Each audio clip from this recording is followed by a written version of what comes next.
네, 12.3 내란을 온몸으로 막으면서 민주주의를 지켜냈던 주인공들을 만나오고 있는데요. 자, 오늘은 이분과 함께하겠습니다. 당시에 제1야당 더불어민주당 원내대표였던 박찬대 의원 모셨습니다. 어서 오세요. 네, 박찬대입니다. 조금 전에 광고 나갈 때 벌써 1년이라고 했는데 진짜 벌써 1년이네요. 그죠? 네. 사실 어저께까지만 해도 방송에 나가서 안녕하십니까 라고 인사를 드렸는데요. 밤사이에 또 사건 사고를 보니까 안녕하시냐고 또 묻기에는 그러면 그 질문부터 좀 드릴게요. 추경호 의원 구속영장 기각됐는데 어떻게 평가하십니까? 어제 그 말씀 드렸어요. 국민의 시각으로 봤을 때 네. 지금 내란 종식이 지연되고 있는 상황에서 사법부가 독립성 얘기하고 신뢰성 얘기하고 있는데 국민의 기대에 또 어긋나고 있는 판단을 내린 것 아닌가 이 생각이 들고요. 특히 어제 영장 전담 판사 사실 많은 분들이 우려하고 있지 않습니까? 수원지법에서 한꺼번에 옮겨왔던 네. 중앙지법의 영장 전담 판사 세 분이 지금 계속적으로 이 내란과 관련되어 있는 피의자들에 대해서 계속적으로 지금 구속영장, 체포영장을 기각하고 있어요. 예, 윤석열 대통령 체포영장 기각했던 이정재 판사가 어제 또 추경호에 대한 기각을 했고요. 또 이종석 국방부 장관 구속, 정재욱 판사, 그다음에 박성재 법무부 장관에 대한 구속에 대해서 기각을 했던 박종호 판사. 이례적인 인사 조치를 통해 가지고서 수원지법에 있는 분이 한꺼번에. 그래서 처음에 제가 내란특별법을 낼 때만 해도 내란특별재판부가 필요하다라고 얘기했는데 최근에 법사위 소위에서 내란 전담 재판부뿐만이 아니라 영장 전담 판사도 별도로 만들어야 되는 것 아닌가 이렇게 이야기를 하고 있습니다. 이분들이 흔히 얘기하는 것이 다툼의 여지가 있고 증거인멸, 도주의 위험이 없다라고 하는 일반적인 형사사건에 법리를 자꾸 적용하고 있는데 대한민국의 민주 질서와 기반을 완전히 흔들어대고 있는 이 내란 사건에 대해서 이 논리를 계속 펴고 있는 것은 그것은 우리 내란을 극복하고 새로운 대한민국을 열기 위한 국민의 열망에 사법부가 조직적으로 사실 저항하고 있는 것 아닌가. 내란 극복을 위해서 아직도 국민의힘 지도부를 비롯해서 많은 사법부뿐만 아니라 제도적 저항이 아직 일어나고 있다라고 하는 것을 반증하지 않는가 생각이 되어서요. 더욱더 우리 민주 시민들과 함께 이러한 의도를 저지하기 위해서 알겠습니다. 더욱더 뭉쳐야겠다. 안녕하십니까라는 인사를 하기 상당히 어려운 상황이다. 네. 그 추경호 의원은 의원님이 원내대표 역할을 수행할 때 카운터파트였잖아요. 그랬죠. 그리고 12월 3일 계엄 해제 표결 들어가기 전에 여러 차례 전화를 했는데 전화를 안 받았다면서요. 네. 전화를 제가 봐도 한 서너 차례. 그러니까 제가 국회 본회의장에 들어가서 12시 반에 야당 의원만으로 과반이 이를 때까지 한 1시간 반 정도가 경과됐거든요. 그 사이에 제가 전화를 얼마나 많이 했겠어요. 그런데 한 번도 안 받았어요. 한 번도 안 받으시더라고. 그래요. 신호는 가는데. 그렇죠. 일방적으로 피했던 것이죠. 물론 이제 그 사이에 추경호 원내대표는 대통령하고도 통화하고 국무총리하고도 통화하고 여러 사람하고 통화하면서 계엄과 관련되어 있는 내용을 인지했지 않았겠습니까? 그리고 또 세 차례라 이렇게 의총 장소를 변경해 가면서 결국은 아무런 월동 준비도 하지 않고 장갑차를 맨몸으로 막아내고 총칼을 맨몸으로 막아낸 시민들 그리고 계엄군이 침탈하고 있는 이 상황에서 입법부 사실은 여당의 사령탑인 추경호 대표가 아무런 행동을 하지 않았다라고 하는 것이 과연 면책될 수 있겠는가. 혹시 나중에라도 그날 왜 그러셨어요라고 한번 물어보신 적 있으세요? 사실 그 일이 있고 난 다음에 원내대표로서 우리가 그래도 한 7, 8개월을 같이 협상 파트너로 일을 했었는데 그 일이 있고 난 다음에는 사실은 정이 많이 떨어지더라고요. 최근에 정무위에서 다시 만났어요. 이게 또 무슨 조우인가. 운영위의 파트너여서 정무위에서 다시 만났는데 사실 말을 건네기 심정적으로 굉장히 어렵더라고요. 어떤 말씀이 좀 약간 이해는 좀 되는 것 같기도 합니다. 알겠습니다. 다른 얘기로 좀 넘어가겠는데요. 그 의원님이 지난해 이재명 대표하고 처음으로 계엄을 언급한 게 봄이었다고 제가 들었어요. 지난해 봄? 네. 이게 무슨 계기가 있었다고 그러는데 어떤 얘기입니까? 사실 제가 24년 5월 3일 날 원내대표가 되었죠. 네. 그리고 그 바로 직전에 4월 말에 사실 대통령과 야당 대표 사이에 영수회담이 있지 않았습니까? 예. 야당 전체 의석수가 192석에 이르고 여소야다가 심각하다 보니까 윤석열 입장에서는 영수회담이 좀 필요했다고 생각했던 것 같아요. 한 2시간 정도 대화를 나누었는데 뭐 거의 일방적인 대화였던 것 같아요. 일방적인 윤석열 대통령 혼자서 얘기를 했다. 내용도 없고. 그래서 사실은 그 얘기에 대해서 사실 조심스럽긴 했는데 나중에 파악한 바에 의하면 정치에 대한 어떤 의지도 없었던 것 같아요. 여소야대 상황을 사실은 뭐 극복하기 위한 정치적 행위가 요구돼야 되는데 그런 게 아무것도 없었고. 이렇게 하자 저렇게 하자라는 이런 제안도 없고. 네. 뭐 거의 뭐 이런 말하기 국민 앞에 죄송하지만 거의 헛소리 수준이었던 것 같습니다. 120분 중에 110분 이상을 혼자 이야기를 했다고 해요. 이재명 대통령이 했던 말은 미리 준비해 갔던 원고를 가지고서 아주 냉정하게 얘기했던 부분이 있지 않습니까? 예. 그 이후에 이어졌던 대화는 거의 내용이 없었고요. 그리고 그 이후에 우리가 각종 개혁 법안들 그다음에 뭐 김건희를 비롯한 측근들의 비리, 가족의 비리와 관련된 특검 법안들 그리고 뭐 탄핵안들 이런 부분들에 대해서 어떤 정치적 고려도 없이 일방적이고 포갑적인 정치를 하는 것을 봤을 때 제가 조심스럽게 그렇게 말씀을 드렸어요. 아, 이 사람들이 정치에는 관심이 없는 것 같다. 3년 뒤에 대선이 있을 텐데 민주적 절차를 지키겠느냐.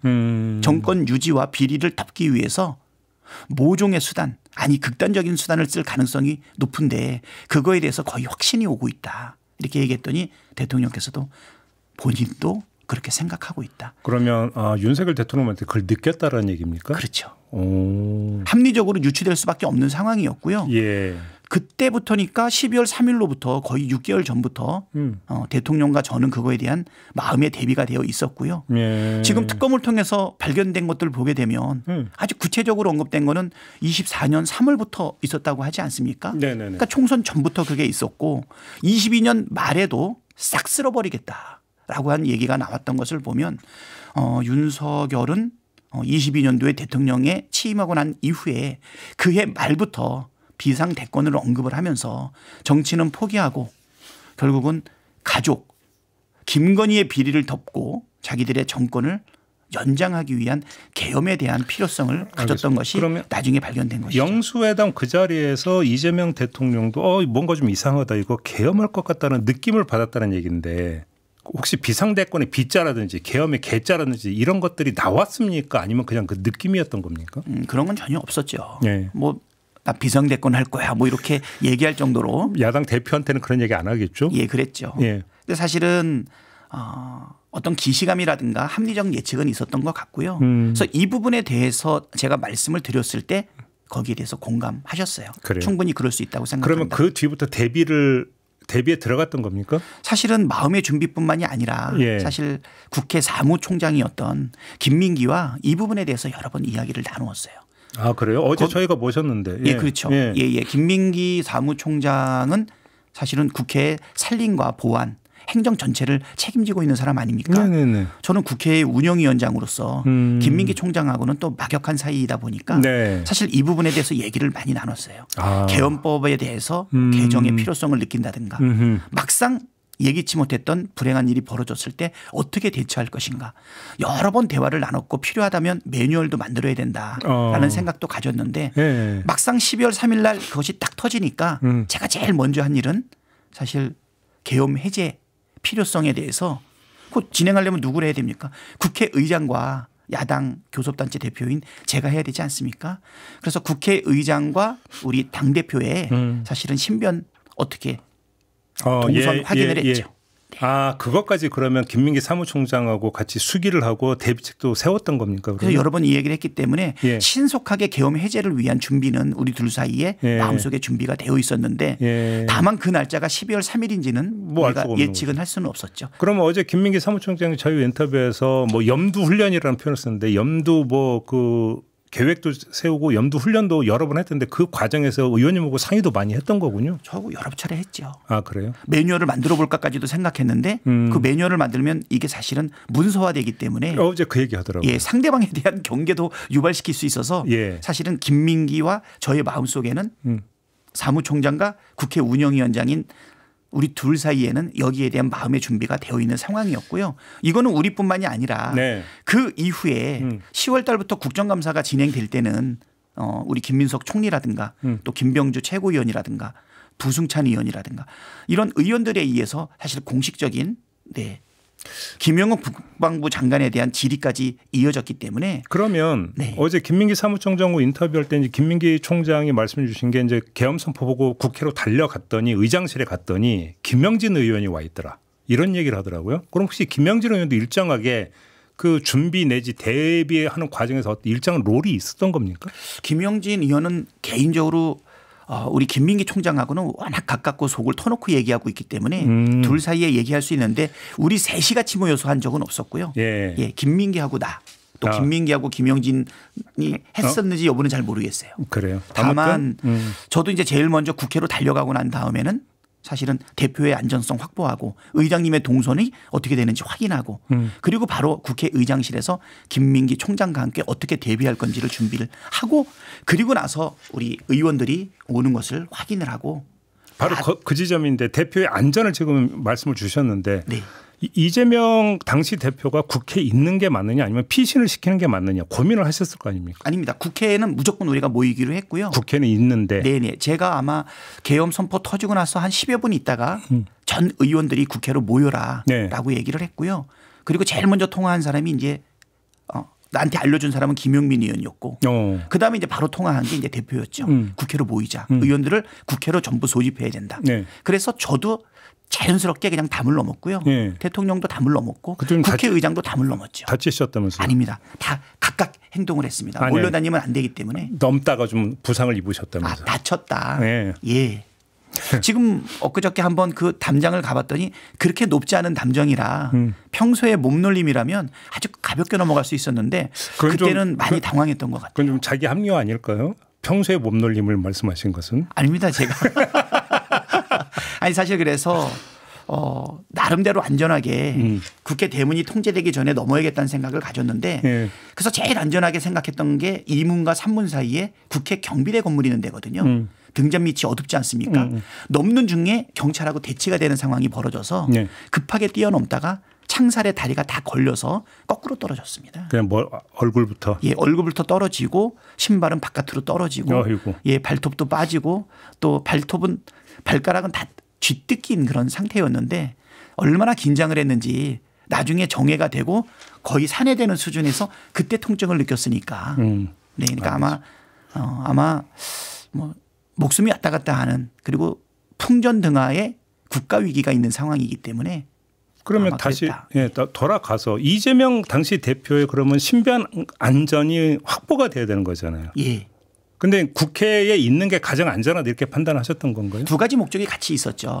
계엄이 해제가 의결되기 전에 본회의장에 같이 있다가 사실은 먼저 계엄군이 들어올 수 있지 않습니까? 그렇죠. 그렇죠. 계엄군이 침탈하기 전에 우리가 먼저 의결한다라고 하는 가능성은 우리가 최선의 노력을 다하지만 반대의 경우가 생길 때 그럴 때 대체할 수 없는 우리의 깃발인 당대표만큼은 보호해야 된다. 그렇죠. 그렇죠. 그렇기 때문에 국회로 다 이미 넘어온 상태에서 국회의 모초에 사실은 장소를 바꿔가면서 은신을 했고요.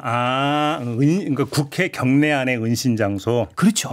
이미 뭐 대통령께서도 넘으셨고 저도 넘었고 의장도 넘었는데 의장도 동선을 보시게 되면 막 옮겨 다니세요. 그렇죠. 위원회관에도 계셨다가 본관 5층에도 계셨다가 3층에도 계셨다가 그래서 두 분 다 본회의장에 나타난 것은 딱 야당 의원으로 과반이 되는 거의 시점이에요. 저는 11시부터 본회의장을 지켰는데 12시 30분 그러니까 0시 30분 계엄이 터지고 2시간쯤 됐을 때 야당 의원이 한 150여 명 정도가 있었거든요. 그러면 그 바로 직전에 의장님도 본회의장으로 오셔가지고 개의를 준비하셨고 의결 성원이 될 때까지 그럼 이재명 당시 대표도 여기저기 옮겨 좀 다니거나 은신하고 있었던 겁니다. 그럼요. 한두 사람의 의원과 함께 사실은 국회 내에 내밀한 곳을 옮겨 다니고 있었죠. 그래서 저한테 전화 많이 왔어요. 몇 명이나 모였냐? 언제쯤 되면 과반이 차느냐. 사실 저도 답답하죠. 마냥 기다리고 있는 이재명 상황인데. 대표가 그렇게 전화를 많이 하셨다. 그렇죠. 그래서 결국은 어디였는데요, 근데 그곳이? 다음에 또 그런 일이 벌어지진 않겠지만. 그러니까 저도 그래서 그 질문을 드릴까 말까 다음 그런 일이 또 벌어지면 안 되니까. 그러니까 처음에는 이제 일부 다른 의원실에 있다가 네. 나중엔 또 나와가지고 사실은 우리 국회 내에 사실 숲이 많이 있지 않습니까? 네네네. 숲이라든가 연못 근처라든가 지하 통로라든가 이런 데를 여러 번 옮겨 다니면서 대신에 계셨고 저하고는 국회 본회의장의 상황에 대해서 계속 통화를 나누었죠. 그럼 옆에 그러니까 이른바 속칭 호위대들도 좀 있었고요. 호위대라기보다는 이제 긴급하게 연락된 의원들하고 같이 있었죠. 그래요. 그때 아마 이해식 예. 의원이 이제 비서실장이셨기 때문에 예. 뭐 같이 있었죠. 그렇게 됐던 거고. 한준호 의원도 같이 계셨고. 그래서 이제 표결 직전에 이제 본회의장으로 이제 그렇죠. 이제 150명이 딱 차는 걸 보면서 빨리 들어오십시오. 그래서 12시 반 바로 직전에 대표께서 들어오셨는데 바로 이 중앙 통로로 들어올 때 그때 계엄군하고 막 스쳐 지나갔으니까 굉장히 아슬아슬했죠. 그러네. 그다음에 국회의장께서도 사실은 12시 반 근처에 되셔가지고 아마 입장하셨고. 그 한동훈 당시 국민의힘 대표 본회의장 들어오잖아요. 그 본회의장 들어오는 경위에 대해서 말이 좀 약간 다른데 네. 의원님이 그러니까 들어오라고 했다는 얘기가 있었는데 어떻게 된 거예요? 그렇죠.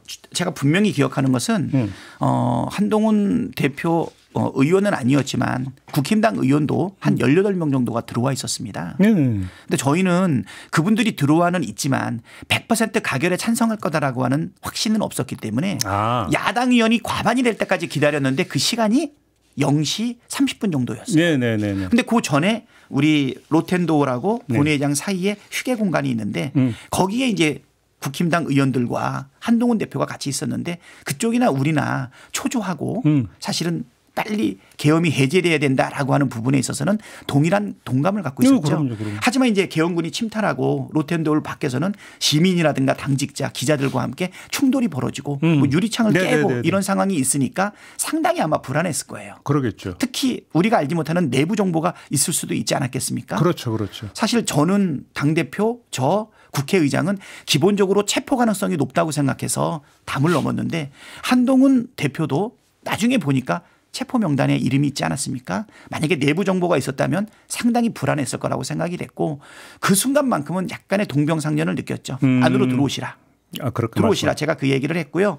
그때 사무총장 서범수 의원 같은 경우에는 누군가에게 전화를 걸어서 빨리 국회로 소집하라고 막 화를 내는 그 장면을 우리가 여러 번 목격했는데 아마 상대방은 추경호 원내대표가 아니었을까 이렇게 추측이 됩니다. 그래요. 그래서 추경호 원내대표는 아까 주요 요인 3명과 통화도 했지만 아마 국힘당 의원들하고도 여러 번 통화했을 텐데 교섭의 파트너였던 저하고는 단 한 차례도 사실은 전화 통화가 이루어지지는 않았었죠. 그래요. 그러면 한동훈 당시 국민의 대표한테 들어오라고 뭐 손짓 설거나 이런 게 CCTV 영상에 남아 있겠네요. 그러면 그 안쪽에는 CCTV가 있는지 모르겠어요. 휴게 공간에는. 근데 분명히 들어오시라고 같이 들어가자고. 그래서 같이 들어갔었는데 그 부분에 대해 가지고 뭐 다른 발언을 한다라고 하는 것은 뭐 기억이 다른 것이 아니라 좀 저희 입장에서는 좀 황당하죠. 황당하다. 그럼요. 네. 12월 7일 1차 탄핵 표결이 성립이 안 됐잖아요. 네. 그리고 이제 일주일 뒤에 가서나 그러니까 이제 성립이 됐는데 그 과정도 참으로 지난했을 것 같습니다. 특히나 원내대표로서는 마음을 엄청 졸였을 것 같은데. 아니요. 저희는 가차없이 탄핵안을 올려야 된다고 생각했는데 지금 말씀하신 것처럼 12월 7일 날 108명의 의원들 이름을 한 명 한 명 호소하면서도 사실 3명밖에 들어오지 못했잖아요. 그때 계획했던 겁니까? 그냥 즉석에서 호명해야겠다고 생각을 하셨던 사실 겁니까? 여러 가지 안들이 있었는데 거기서는 여러 가지 안들이 모여가지고 사실 조합은 즉흥으로 일어났어요. 그래요? 처음에는 이들이 다 빠진다고 하니까 못 나가게 몸으로 막자 이런 얘기도 있었고 피켓팅이나 샤우팅으로 망신을 주자는 마음도 있었어요. 그런데 사실은 절절한 마음으로 호소하는 게 맞지 않겠냐.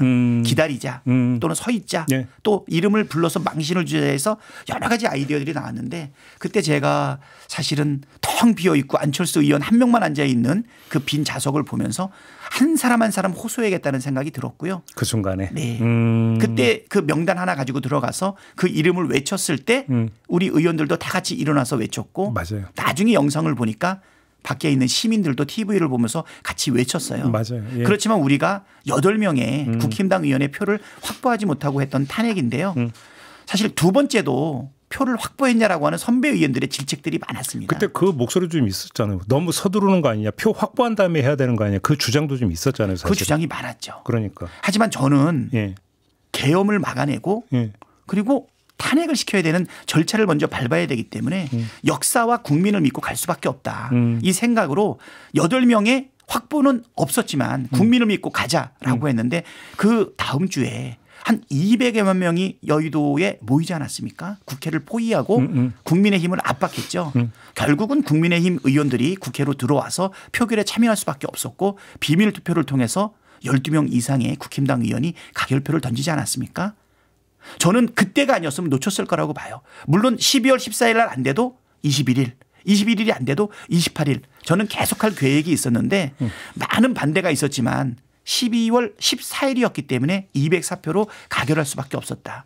알겠습니다. 아마 의원님의 그 정치 여정에서 그때가 아마 가장 큰 기억과 사건으로 기록이 될 것 같은데 그렇죠. 개인적 기록 말고 대한민국에서 12월 3일 그날 어떻게 기록이 돼야 된다고 생각하세요? 민주주의는 언제든지 침탈될 수 있는 위기를 가지고 있구나. 근데 역시 그것을 극복하는 것도 주권자인 국민에 의해서 네. 극복이 된다라는 생각이 들고요. 45년 만에 일어난 이 비상계엄, 이 내란 행위를 막기 위해서는 더욱더 촘촘한 우리 깨어있는 국민의 조직된 힘이 역시 요구되고 있다. 네. 이제 국회가 할 수 있는 일은 그 부분의 법과 제도를 분명하게 세워야 된다. 그리고 한 가지 우리 역사에서 아쉬웠던 점은 계엄 세력에 대한 관용이라든가 사면 복권은 이제는 다시는 이루어지면 안 된다. 철저한 단죄 그리고 다시는 일어나지 않게끔 하는 부분이 필요하다. 사면 복권을 원천적으로 막을 수 있는 방법이 있을까요? 법으로 못 박아야죠. 법으로 못 박아야 된다. 네. 그 누가 대통령이 되더라도 내란 세력에 대한 사면 복권 안 된다라고 법에 명시해야 된다. 네. 그게 이제 제가 7월 달에 발의했던 내란 특별법의 내용 중에 하나가 사면 복권은 불가능하게 만들자. 네. 그래요. 그래서 법원에서 최종적으로 선고되는 그 형량을 모두 채우도록 해야 된다.